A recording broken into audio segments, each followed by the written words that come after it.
আসসালামু আলাইকুম ওৰহমাতুল্লাহি ওয়া বাৰাকাতুহু। আপোনালোকৰ ওপৰত আল্লাহৰ ৰহমত, বৰকত আৰু শান্তি বৰ্ষিত হওক।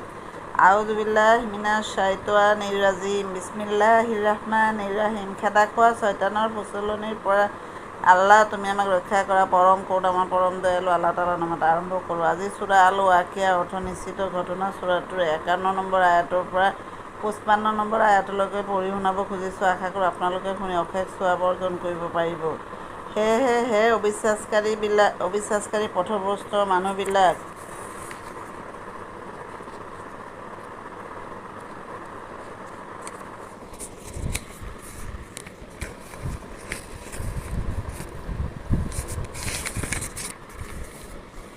পথভ্ৰষ্ট মানুহবিলাক, তোমালোকে জাকুম গছ খাদ্য হিচাপে খাবই লাগিব। তাৰে তোমালোকে পেট ভৰাব লাগিব। তাৰ ওপৰত খাব লাগিব উতলা পানী।